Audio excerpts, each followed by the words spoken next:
జిల్లాలో దారుణం. Minor school బాలికలను లైంగిక వేధిస్తున్న ఉపాధ్యాయుడు. ప్రకాశం జిల్లా కనిగిరి పట్టణంలోని బాలికల పాఠశాలలో 6-7వ తరగతి విద్యార్థుల పట్ల లైంగిక వేధింపులకు పాల్పడ్డ రంగారెడ్డి అనే ఉపాధ్యాయుడు దాదాపు 6 మంది పిల్లల పట్ల అసభ్యంగా ప్రవర్తించాడని, ఇంట్లో చెప్తే కొడతానని ఆ ఉపాధ్యాయుడు పిల్లలను బెదిరించడంతో ఆలస్యంగా వెలుగులోకి వచ్చిన ఘటన. ఈ సంఘటన పట్ల ఎంఈఓకు ఫిర్యాదు చేసిన ఉపాధ్యాయుడిపైన ఎలాంటి చర్యలు తీసుకోకపోవడంతో అతనిపై కఠిన చర్యలు తీసుకోవాలని డిమాండ్ చేస్తూ ఆందోళనకు దిగిన తల్లిదండ్రులు.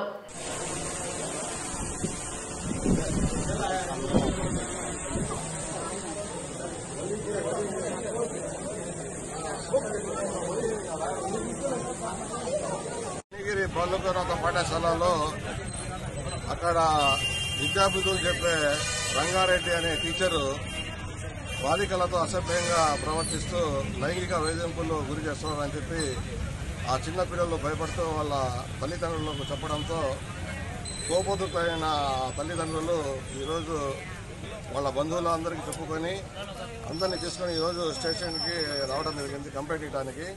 ఇతను గత 10 రోజులుగా ఇలాగే దాదాపుగా 5-6 పిల్లలను లైంగికంగా వేధిస్తున్నాడని చెప్పి, మీరు ఇంట్లో ఏదైనా సరే చెప్తే మీ మీద తగు చర్యలు తీసుకుంటాను, మీకు స్కూల్కి రానియను, మీకు టీసీకి పంపుతాను, అట్లా రకరకాలుగా వేధిస్తున్నాడని చెప్పి ఆ పిల్లలు భయపడి తల్లిదండ్రులకు ఇంతకాలం చెప్పుకోలేకపోయారు. ఈరోజు ఇంకా వేధింపులు ఎక్కువ కావడంతో ఈరోజు భయభ్రాంతులైన పిల్లలు వాళ్ళ తల్లిదండ్రులకు చెప్పుకోవడం జరిగింది. దాని మీద తగు చర్యలు, కఠినమైన చర్యలు తీసుకోవాలని, ఇటువంటి కీచక ఉపాధ్యాయుల మీద ప్రభుత్వం ఉక్కు పాదంతో వీళ్ళ మీద శిక్షలు అమలయ్యేటట్టు మంచి సెక్షన్లు పెట్టి కేసులు నమోదు చేయాలని ఈరోజు అన్ని సంఘాల వారు కోరుకుంటున్నారు. కాబట్టి ఈరోజు